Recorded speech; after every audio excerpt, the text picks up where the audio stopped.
It's 9:47 p.m. Sarah is folding laundry in her living room, half watching TV. Nothing unusual. No pain. No collapse. No warning sign you'd recognize from a movie. But 22 hours from now, she will have a stroke. And here's the part that should genuinely unsettle you. Her body already knows. Right now, in this exact moment, something is happening inside her blood vessels. A small clot. A flicker of reduced blood flow to one corner of her brain. It lasts 90 seconds. Her left hand feels a little clumsy gripping a shade. She laughs it off. Must have slept on it wrong. And keeps folding. That 90-second moment has a name. Doctors call it a TIA, a transient ischemic attack. Most people call it a mini-stroke, which is honestly a dangerous nickname, because it makes it sound small. It is not small. It is your brain's fire alarm going off for a fire that hasn't fully started yet. Here's the number that should stop you mid-scroll.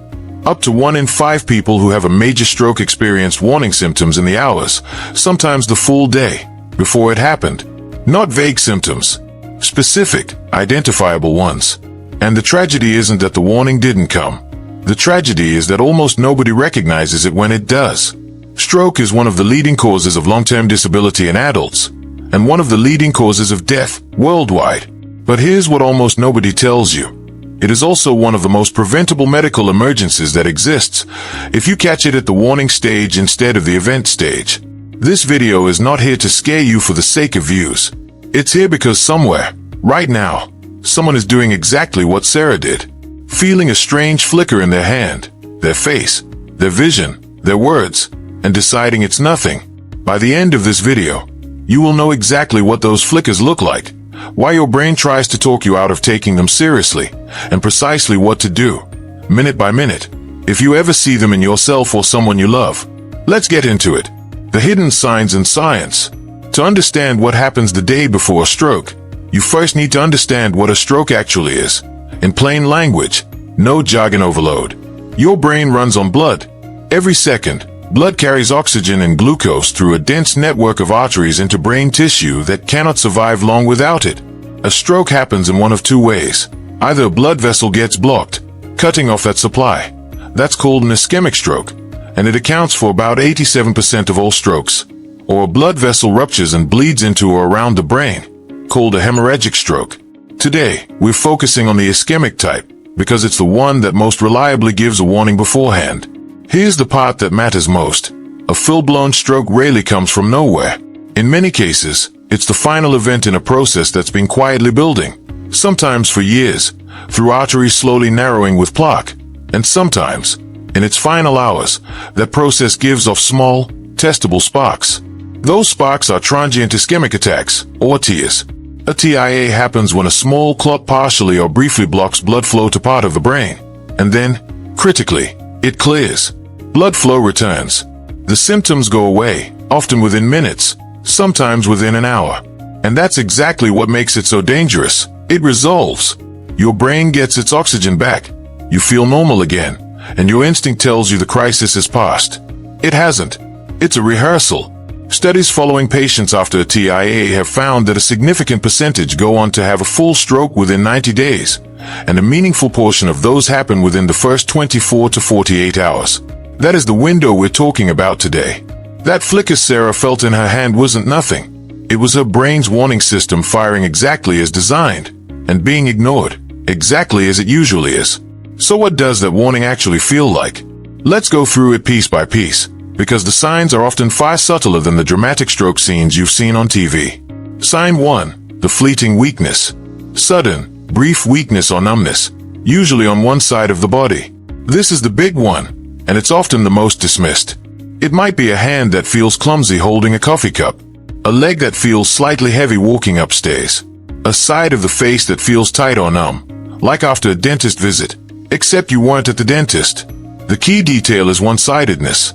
Stroke-related weakness overwhelmingly affects one side of the body, because each side of your brain controls the opposite side of your body. If it's just one hand, one leg, one side of the face, pay attention. Sign 2. The word that wouldn't come. Sudden trouble speaking or understanding speech.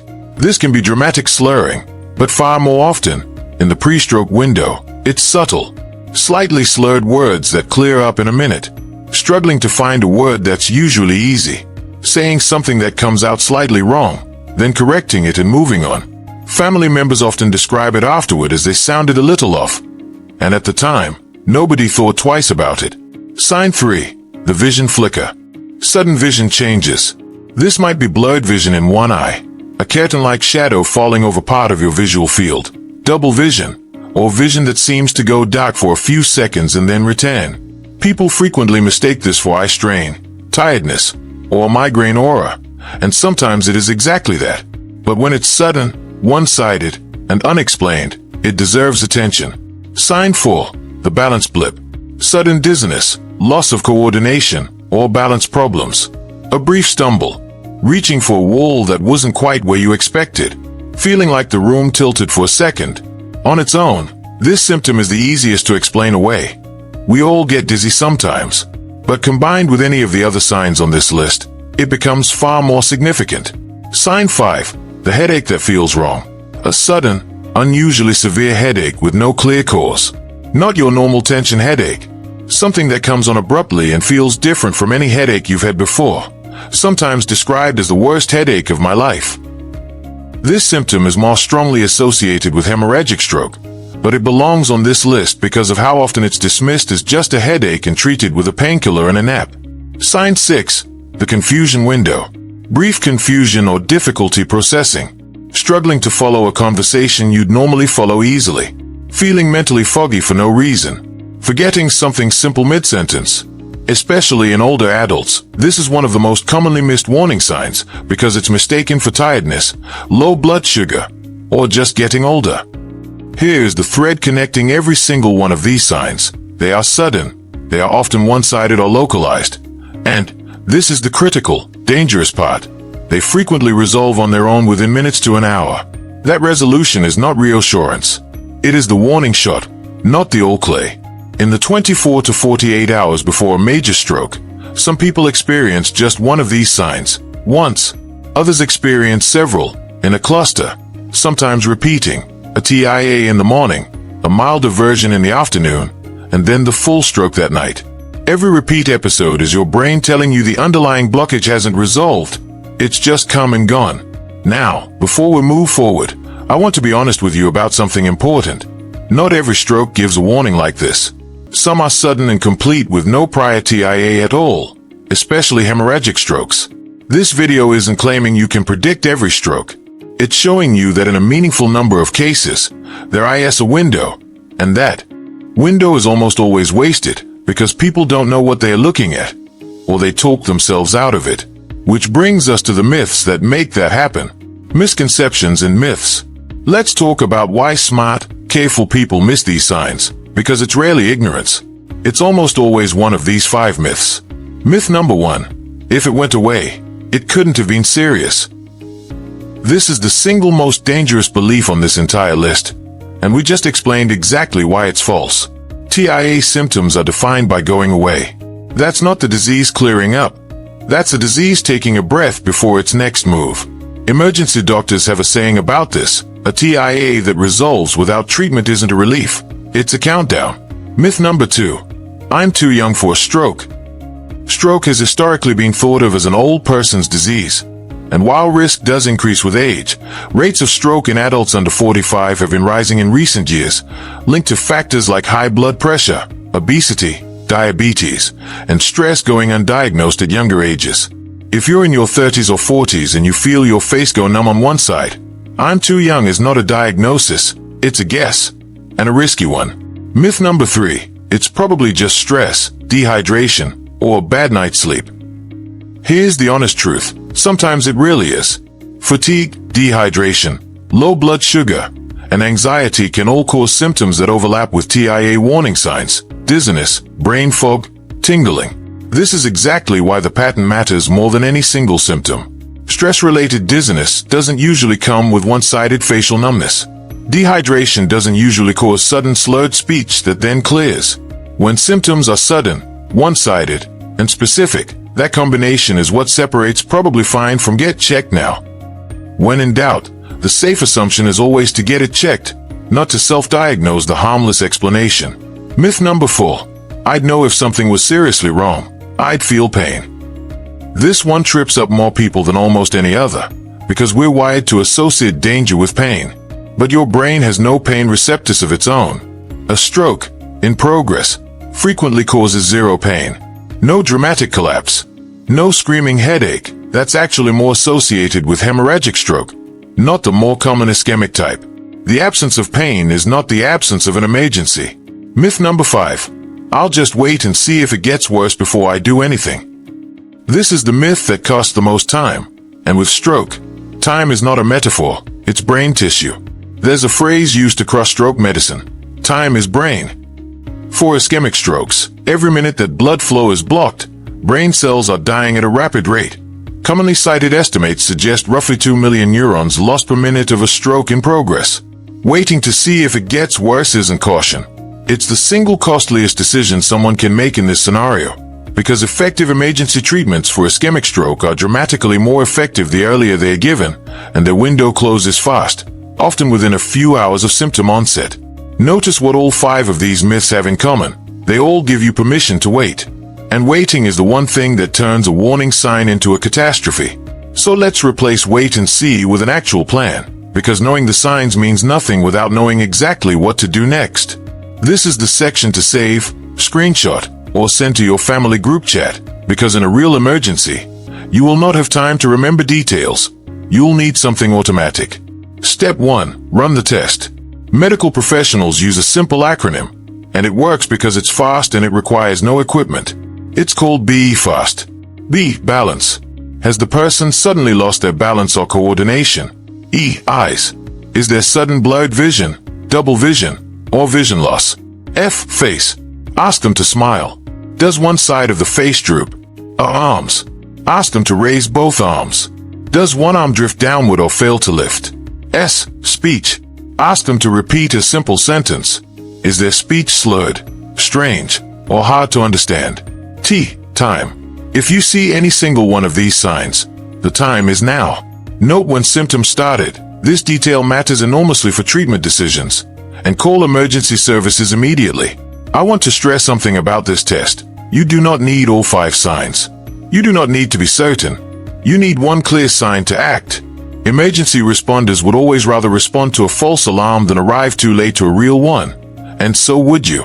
Step 2. Call. Don't drive. Call your local emergency number. Do not drive yourself or the person to the hospital. This surprises people, but it's critical. Emergency medical teams can begin assessment and, in many regions, can pre-notify the receiving hospital so a stroke team is ready the moment you arrive, shaving off precious minutes. If you drive yourself and your symptoms suddenly worsen, vision loss, loss of consciousness, complete paralysis on one side, you are now driving impaired, with no one able to help.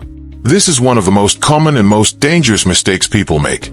Step 3. Note the time. Note exactly when symptoms started. Write it down. Say it out loud to whoever answers the emergency call. Remember it precisely. This single detail, the exact time of onset, is one of the most important pieces of information doctors use to decide which treatments are available. Certain powerful clot-dissolving treatments are only effective and safe to give within a defined window after symptoms begin. If you don't know the exact time, use the last known well time, the last moment the person was definitely acting and feeling normal. Step 4. Do not give food, water, or medication. Do not give the person anything to eat or drink, and do not give the medication, including aspirin, without medical guidance. This might feel counterintuitive if you've heard that aspirin helps in a heart attack, but stroke is different. Roughly 1 in 8 strokes are hemorrhagic, caused by bleeding, not a clot, and giving a blood-thinning medication in that situation can make things significantly worse. Let the emergency medical professionals make that call once they can properly assess what type of event is happening. Step 5. Keep them safe and calm. Keep the person safe, calm, and in a comfortable position, ideally lying on their side if they are having trouble staying alert, to keep their airway clear. Loosen anything tight around their neck. Stay with them. Talk to them calmly. Reassure them that help is coming. Fear raises blood pressure, and staying steady yourself genuinely helps. Step 6. Even if symptoms pass. And this is the one people get wrong most often. Even if the symptoms completely disappear before help arrives, still go. Remember what we covered earlier. A TIA that resolves on its own is not a resolved problem. It's an unresolved warning. Emergency departments can run imaging and tests that identify exactly what caused the episode and start preventive treatment that dramatically lowers the risk of a full stroke in the following hours and days. Walking away because it passed is, statistically, one of the riskiest decisions a person can make in this scenario. Now let's talk prevention, because the goal isn't just to react well in an emergency. It's to lower the odds you're ever in one. The majority of stroke risk comes down to a small number of controllable factors, and doctors consistently point to the same core habits. Manage blood pressure. High blood pressure is the single largest controllable risk factor for stroke. Regular monitoring and working with a doctor to keep it in a healthy range matters more than almost anything else on this list. Know your heart rhythm. Conditions like atrial fibrillation, an irregular heartbeat, significantly raise clot risk. If you experience unexplained palpitations or an irregular pulse, get it checked. Address cholesterol and blood sugar. Both contribute to the artery narrowing that sets the stage for clots. Regular checkups catch this long before it becomes a crisis. Move your body and rethink your plate. Regular physical activity and a diet built around vegetables, whole grains, and lean proteins, rather than processed and high-sodium foods, measurably reduce stroke risk over time. Quit smoking and moderate alcohol. Smoking roughly doubles stroke risk on its own. This is one of the highest impact changes a person can make. None of these steps guarantee you'll never have a stroke. But together, they meaningfully shift the odds in your favor. And combined with knowing the warning signs we just covered, they give you something incredibly valuable, agency, in a situation that feels terrifying and out of control. Let's bring this all together, because I want you to leave this video with something usable, not just something you watched. A stroke is rarely a bolt from a clear blue sky. In a meaningful number of cases, your body gives you a warning, sometimes hours, sometimes a full day before, in the form of sudden, often one-sided symptoms, weakness or numbness, trouble speaking, vision changes, dizziness, an unusual headache, or brief confusion. The defining feature of these warnings is that they are sudden, and they very often go away on their own, which is exactly why they get ignored. We debunked the 5 myths that make people wait instead of acting. Believing that resolving symptoms mean nothing was wrong, believing you're too young, assuming it's just stress, assuming an emergency has to hurt, and telling yourself you'll wait and see. Every one of those beliefs steals the only resource that actually determines outcomes in a stroke: time. And we walk through the plan. Be fast to recognize it. Call emergency services. Don't drive. Note the exact time symptoms started. Don't give food, water, or medication. Keep the person calm and safe. And critically, go to the hospital even if the symptoms completely dissipate. Here's what I want you to take from this. More than any single fact, you are now one of the small percentage of people who would actually recognize this moment if it happened. To you, to a parent, to a partner, to a stranger on the street. That knowledge is not small. Stroke outcomes are, more than almost any other medical emergency, determined by how fast the people around the patient recognize what's happening and act. You just became someone who could be the reason a person walks out of a hospital instead of facing permanent disability. If this video gave you even one piece of information you didn't have 8 minutes ago, do 3 things for me. First, subscribe, because we're going to keep covering the medical information that actually matters, explained the way it should have been explained to you the first time. Second, drop a comment. Tell me if you or someone you love has ever experienced one of these warning signs, because your story might be the reason someone else recognizes theirs in time. And third, and this is the one that actually matters most, share this video with the people you'd want to have this knowledge. A parent, a partner, a friend with high blood pressure who brushes off their own symptoms. You never know which video someone half remembers in the exact moment they need it. Stay safe. Take care of yourself. And I'll see you in the next one.